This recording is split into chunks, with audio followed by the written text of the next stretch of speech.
La palabra de Dios se lee en el nombre del Padre, del Hijo y del Espíritu Santo. Génesis 32, 24 al 30. Así se quedó Jacob solo y luchó con él un varón hasta que rayaba el alba. Y cuando el varón vio que no podía con él, tocó en el sitio del encaje de su muslo y se descoyuntó el muslo de Jacob mientras con él luchaba. Y dijo: déjame, porque raya el alba. Y Jacob le respondió: no te dejaré si no me bendices. Y el varón le dijo: ¿cuál es tu nombre? Y él respondió: Jacob. Y el varón le dijo: no se dirá más tu nombre Jacob, sino Israel, porque has luchado con Dios y con los hombres, y has vencido.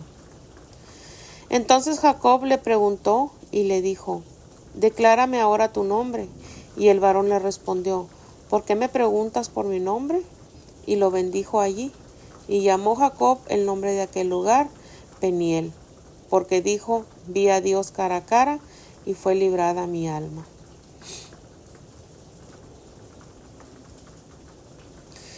El título es Lucha por tu cambio, aunque te duela.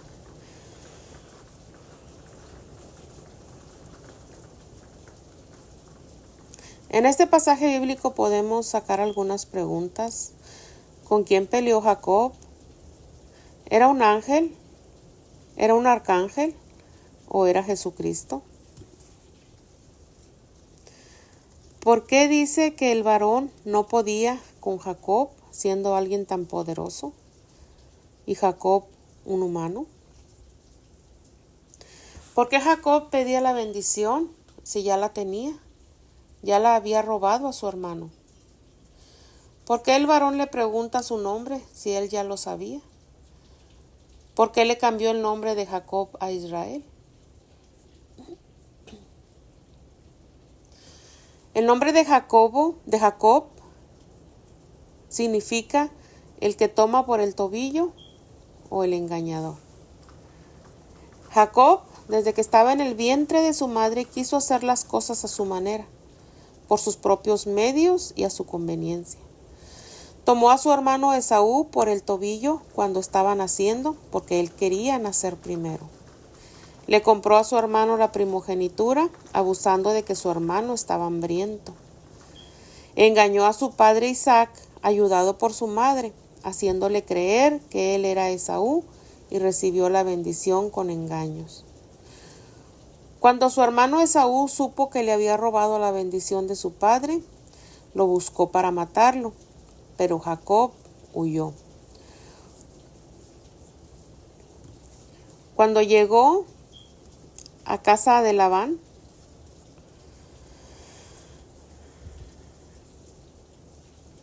ahí trabajó para Labán 7 años por Lea, 7 años por Raquel y otros 6 años más por su ganado. 20 años en total. Después también salió huyendo de su suegro Labán, cuando veía su semblante ya molesto porque estaba ganando más ganado Jacob que el mismo Labán. Y el ángel de Dios le dijo que volviera a su tierra, donde estaba Esaú, su hermano. Cuando Jacob iba a su tierra, tenía que volver a ver a su hermano Esaú después de más de 20 años que lo había buscado para matarlo. Y aunque Dios le había dicho que iría con él, Jacob preparó sus estrategias. Jacob, que siempre había logrado escapar por su propia astucia, un hombre que siempre había estado acompañado de Dios, pero no vivía para Dios. Y habiéndole dicho el ángel de Jehová que estaría con él, aún así tuvo miedo y quiso hacer las cosas a su manera por su cuenta otra vez, usando sus estrategias. La primera estrategia, le mandó decir a su hermano, nombrándole su señor, y Jacob nombrándose su siervo, diciéndole un repertorio de todas sus riquezas, Tengo asnos, tengo ovejas, tengo vacas, tengo siervos. Y en sumisión diciéndole mi Señor, así como para hallar gracia en sus ojos. Él sabía que su hermano era materialista, así como que no me vayas a hacer daño, ya no te daré solo un plato de lentejas, ahora tengo mucho ganado y siervos que te puedo dar. Pero los mensajeros regresaron diciéndole que Esaú venía a recibirlo también, pero no con los brazos abiertos, sino con 400 hombres armados. Jacob tuvo gran temor y se angustió y usó la segunda estrategia. Hizo 2 campamentos, por si atacaban uno, salía huyendo el otro, o viceversa. Así como que, si confío en Dios, sí confío en Dios. Pero por si no resulta el plan de Dios, pues ya tengo mi plan. Jacob, con miedo, se registra en la Biblia la primera oración de él a Dios. Y le dice, tú me dijiste que viniera, tú me enviaste. Líbrame de la mano de mi hermano. Tú me dijiste que mi descendencia será como la arena del mar. Después de haber orado, aún así, hizo su tercera estrategia. Le mandó regalos a su hermano para tratar de ablandar su ira. Así como cuando se enoja la esposa y el esposo quiere ablandar el enojo o la ira de la esposa, ¿qué hace? Le manda flores. ¿O qué le dice? Vamos por unos tacos. Y la esposa de volada cae con eso, ¿verdad? Pues aquí no era tan fácilmente. No lo convenció diciéndole la riqueza que tenía.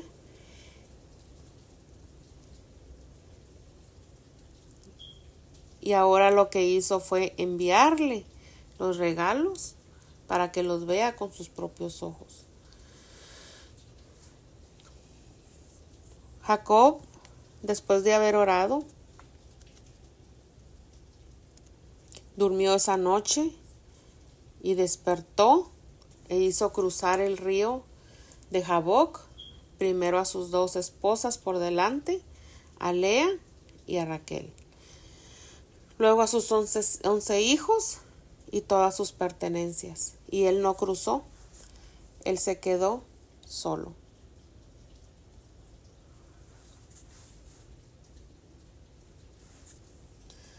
Solo en la oscuridad, sin escapatoria. Se quedó tal vez pensando en todo lo que había hecho, pensando en lo que pasaría. Tenía miedo de cruzar el arroyo y encontrarse con su hermano y sus 400 hombres de guerra. Él estaba impuesto siempre a huir, pero ahora no podía hacerlo. No podía salir corriendo. Algo o alguien lo hacía quedarse ahí y comenzó la lucha. Esta era una batalla que no podía ganar con su fuerza corporal, ni con la astucia de su mente, como planeaba siempre hacerlo. Esta pelea o esta batalla era con lo divino, era contra Dios, mientras él defendía lo suyo, mientras él defendía su yo, queriendo una bendición sin soltar el yo. Yo creo que Jacob tuvo que quedarse a solas porque Dios siempre nos da esa oportunidad de quedarnos a solas con Él en el momento donde ya no hay salida. Y ahí es donde Él nos da la valentía, las fuerzas o a veces el regaño que necesitamos. Unos lo aprovechamos, pero otros no. Se fija que cuando tenemos un problema, un miedo o algo que tenemos que hacer y no podemos, siempre nos hace Dios pasar por momentos solos. Si nos enfermamos de algo crítico, siempre tenemos miedo de ir al doctor y estamos ahí invitando a alguien para que nos acompañe. Tenemos miedo de lo que nos vaya a decir ese doctor. Y va un familiar con nosotros o algún conocido a esas citas tan difíciles y siempre en algún momento nos dicen, no puede pasar. El paciente tiene que pasar solo. Es ahí donde está él y Dios. En los exámenes de la escuela te pueden ayudar a estudiar los amigos, te pueden ayudar tus padres, pero a la hora del examen eres tú solo, donde tú le pides a Dios que te haga recordar todo lo que estudiaste. A medianoche, cuando nos enfermamos o no podemos dormir y todos duermen, nada más se escucha el ronquido de los que duermen. Y si se despierta alguien, no nos puede ayudar. Somos nosotros solos los que estamos sintiendo el dolor o el malestar. Y en esa soledad, Dios siempre está. Por eso cuando tenemos un problema, una tribulación, Dios siempre nos despierta por lo regular a medianoche. Despertamos sin sueño, hacemos por dormir, pero solo nos pasamos a vuelta y vuelta en la cama. Acomodamos la almohada y nos destapamos un pie y nos da frío y nos volvemos a tapar y nos da calor. Otras veces que no se aprovecha ese tiempo, se agarra el celular y pues no, ahí ya amaneció. Pero Dios nos da ese tiempo para que clamemos a Él. Como decía, unos lo aprovechamos, otros no lo aprovechamos. Como la última noche que yo vi a mi hijo Gamaliel con vida, yo estaba con él en ese cuarto de hospital y él me dijo que tenía mucho frío. Yo pedí más sábanas y le estuve calentando sus pies con mis manos, frotando sus pies, y en eso entraron rápido los doctores y me sacaron y me dijeron que tenía que esperar afuera en la sala de espera porque le iban a poner un catéter, ya que el medicamento no estaba funcionando y lo iban a poner directamente a la vena. Pasaron exactamente 45 minutos para que me volvieran a hablar. Y me hablaron solamente para decirme, su corazón dejó de latir. Y ustedes conocen parte de mi historia, todo lo que pasé después de eso. Yo acepté esa decisión de Dios, pero había algo que yo no podía entender. Y eso era que por qué, si toda la familia estábamos ahí en la sala de ese hospital, ¿por qué no nos fue permitido al menos que nos despidiéramos de Él? ¿Por qué no tuvimos esa oportunidad? ¿Por qué no nos hablaron? Cuando todos entramos, que me dijeron que su corazón había dejado de latir, entramos corriendo al cuarto y vimos cómo lo estaban resucitando. Él volvió 3 veces, ya les he comentado en otras ocasiones. Él volvía, pero inconscientemente. Jamás volvía a ver que él abriera sus ojos. Eso por mucho tiempo me perturbó, el no haberme despedido de él. Cuando yo lo dejé ahí, que le estaba frotando sus pies para calentárselos, él estaba hasta bromeando conmigo, sonriendo. Y de repente, de un momento a otro, él ya no estaba. Día y noche eso me atormentaba. Yo por mucho tiempo lo soñaba a diario, pero de niño o de bebé. Nunca lo soñaba de grande. Hasta un día que lo soñé ya grande y muy contento en el sueño, sonriente, y hasta me abrazó. Y ese día desperté y es como si Dios me dio la respuesta en el sueño o en mi subconsciente. Pero desperté diciéndome a mí misma, esos últimos momentos de Él era solamente entre mi hijo y Dios.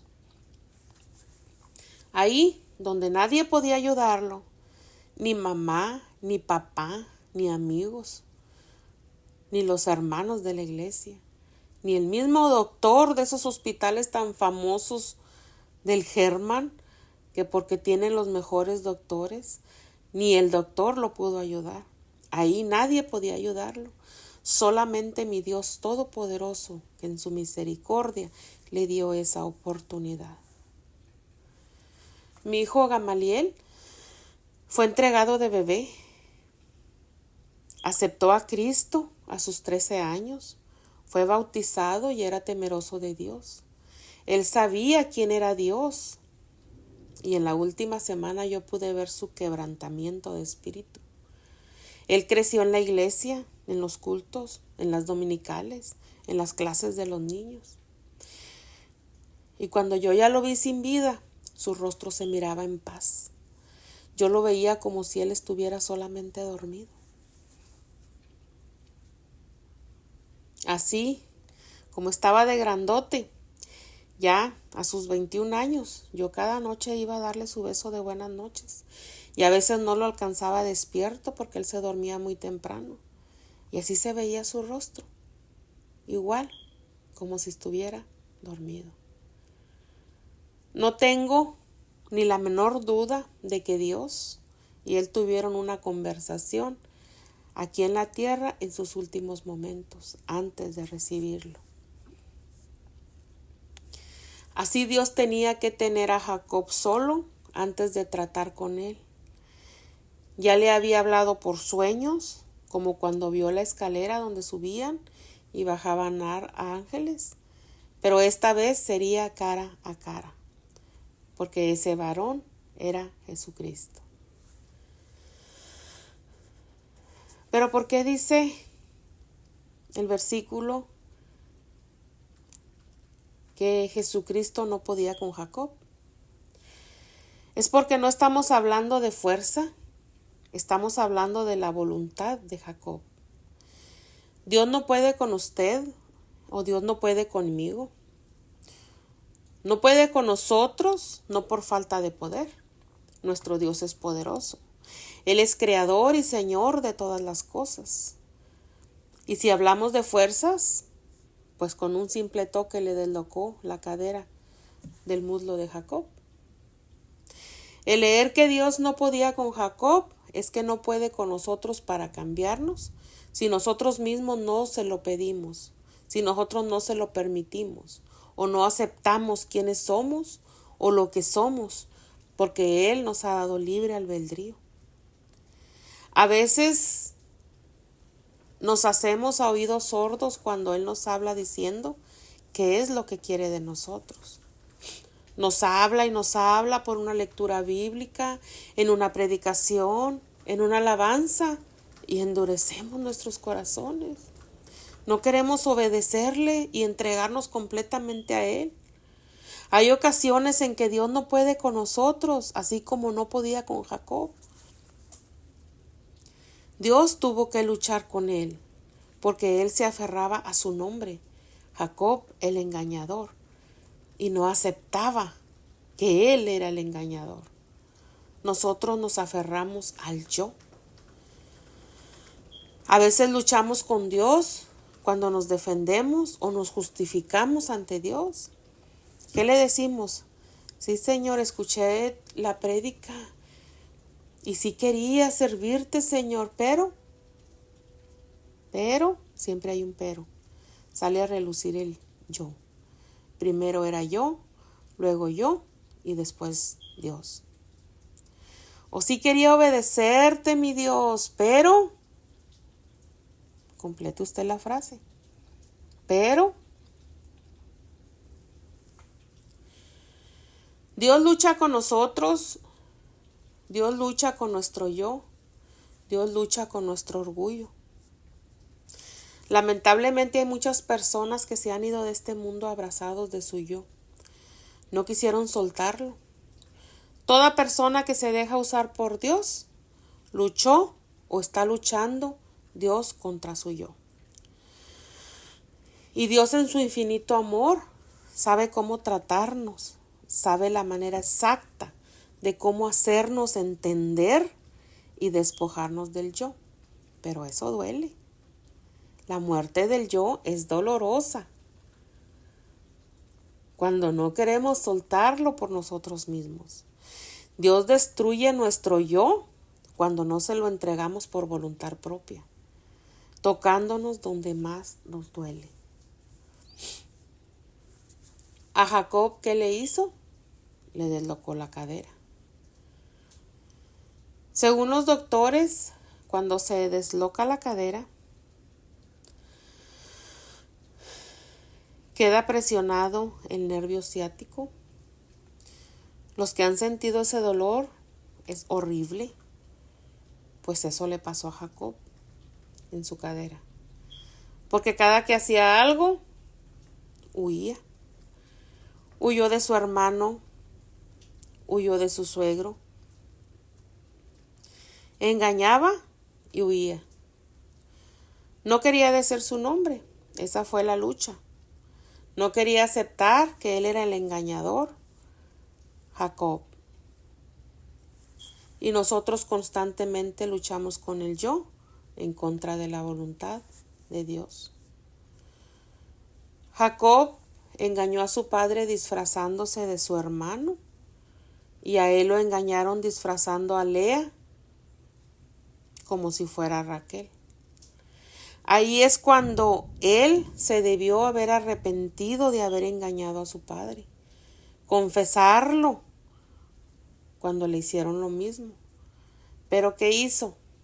En vez de aceptar que engañó y pedir perdón, en lo que hizo fue que trabajó otros 7 años por la mujer que él amaba.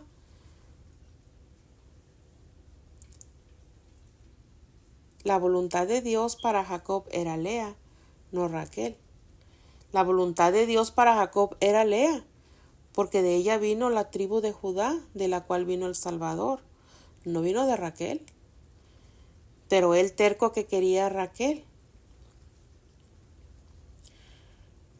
y no aceptó su error. Dios tiene bendiciones ya preparadas y a su tiempo. A veces nos las da y no vemos que ya es el tiempo de Dios. O a veces no nos las da y nos apresuramos porque los queremos ya. ¿Qué pasa cuando nos aferramos a comprar algo, un carro o una casa? Los vemos y los queremos ya. Y nos dicen, no te apresures, Dios tiene algo diferente preparado para ti. ¿Y qué hacemos? Nos endeudamos y al rato, ay Dios, prometiste suplir todas mis necesidades. Pues sí, Dios prometió, pero esa no era una necesidad. Era algo que el yo quiso, no era una bendición de Dios. A veces tenemos la bendición frente a nosotros y no la vemos porque queremos algo más. Pero aprendamos a depender de Él. Todo lo que ocurre en nuestra vida, así cause tristeza, así cause dolor, pérdida, algo que nos haga sufrir o perder lo que más amamos o valoramos. Entendamos que es la mano de Dios que quiere quebrarnos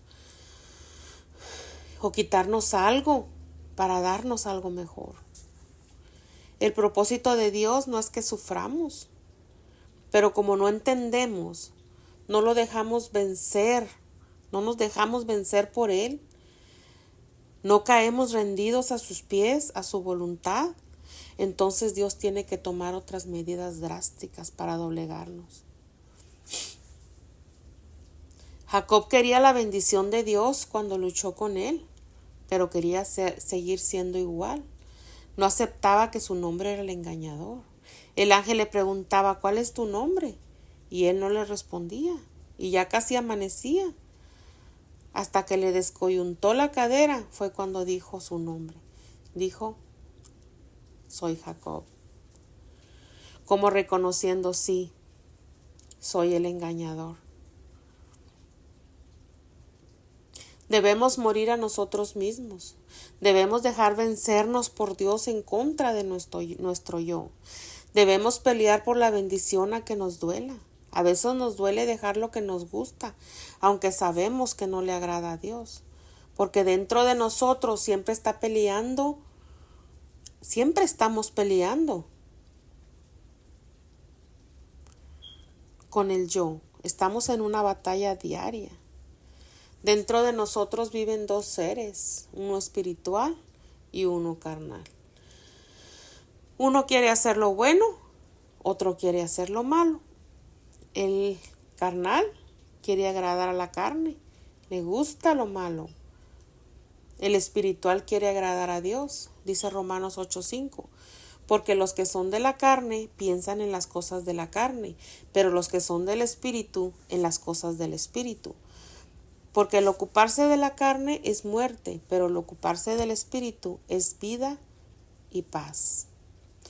Estos dos seres siempre están en batalla en nuestra mente y ganará en nosotros el que más alimentemos. Si alimentemos el espiritual o si alimentamos el carnal. El alimento del ser espiritual dentro de nosotros es tener comunión con Dios, leer la Biblia, tener un tiempo de oración, ayunar, tener obediencia a Dios. El alimento carnal es los placeres de la carne. Dediquemos más tiempo a Dios. Él conoce hasta el pensamiento o deseo más oculto dentro de nosotros. A Él no podemos mentirle. Nosotros decidimos si ponernos del lado de Dios en contra de nuestro yo o ponernos del lado de nuestro yo en contra de Dios. Si decidimos por Él, por Dios, Él nos da las fuerzas para vencer en su nombre. Primera de Corintios 10:13 dice, no os ha sobrevenido ninguna tentación que no sea humana, pero fiel es Dios, que no os dejará ser tentados más de lo que podéis resistir, sino que dará también juntamente con la tentación la salida, para que podáis soportar. Si Jacob hubiera reconocido que él era el engañador, Jesucristo no hubiera tenido la necesidad de descoyuntar el muslo de su cadera. Jacob no lo reconoció antes y Jacob quedó chueco de un pie. Toda su vida estuvo así de su pie, recordando esa lucha, ese proceso que tuvo con Dios. El proceso de Dios siempre deja marcas que recordemos por dónde fuimos pasados para mantenernos firmes. Dijo Pablo, tengo en mi cuerpo la marca de Jesús. Nuestro Dios nos escogió desde antes de la fundación del mundo. La bendición era de Jacob. La bendición es para nosotros. Pero Jacob siempre quiso obtener por sus propios medios y no rindiéndose a Dios. Jacob tenía el nombre de usurpador y fue cambiado al nombre de Israel y se convirtió en el patriarca de una gran nación. Ya no volvió a ser aquel Jacob que se la pasaba mintiendo, defendiéndose y dando excusas. Porque dice 2 de Corintios 5:17, de modo que si alguno está en Cristo, nueva criatura es, las cosas viejas pasaron, he aquí todas son hechas nuevas. Ahora Jacob era un hombre nuevo, en proceso, pero nuevo. Ya para concluir, la única forma de ganar con Dios es perdiendo, rindiéndonos completamente nuestra vida a Él. Jacob había visto hasta el cielo abierto, viendo los ángeles subir y bajar. Tenía las experiencias contadas de su padre Isaac, las experiencias de su abuelo Abraham, que Dios le dijo que era su amigo. Pero esta vez no fue la experiencia de su padre, no fue la experiencia de su abuelo, ni la experiencia que tuvo él en sueños y visiones. Ahora era un encuentro de Jacob con Jesucristo, cara a cara. Nosotros hemos tenido muchas experiencias con Dios. Hemos visto cómo obra en nuestra vida. Nos ha sanado, nos ha salvado, nos ha libertado, nos ha librado de tantas cosas que hasta de algunas ni nos hemos dado cuenta. Pero hoy Dios quiere cambiarnos el nombre. Dios aquí nos muestra o nos recuerda que no hay personas perfectas. Jacob era un mentiroso, un tramposo y un impostor. Pero Dios le perdonó sus pecados cuando él reconoció quién era. Le cambió el nombre y lo usó por medio de su descendencia para enviar a Jesús al mundo. Él también puede perdonarnos y usarnos para sus propósitos, pero primero quiere cambiarnos el nombre. Primera de Juan 1:9 dice, si confesamos nuestros pecados, Él es fiel y justo para perdonar nuestros pecados y limpiarnos de toda maldad. Usemos esta noche para confesarle a Dios nuestro nombre. Pasemos esta noche en Peniel antes de que Dios tenga que deslocarnos la cadera como a Jacob, que se aferraba a no confesar su nombre. Dios lo sabe. Dios sabe cuál es nuestro nombre, pero espera que se lo confesemos en arrepentimiento, ahora que aún hay tiempo. Isaías 55:6 dice, buscad a Jehová mientras pueda ser hallado. Llamadle en tanto que está cercano. Deje el impío su camino y el hombre inicuo sus pensamientos y vuélvase a Jehová, el cual tendrá de él misericordia, y al Dios nuestro, el cual será amplio en perdonar. Luchemos por ser diferente. Luchemos contra nosotros mismos. Luchemos por la bendición, aunque nos duela.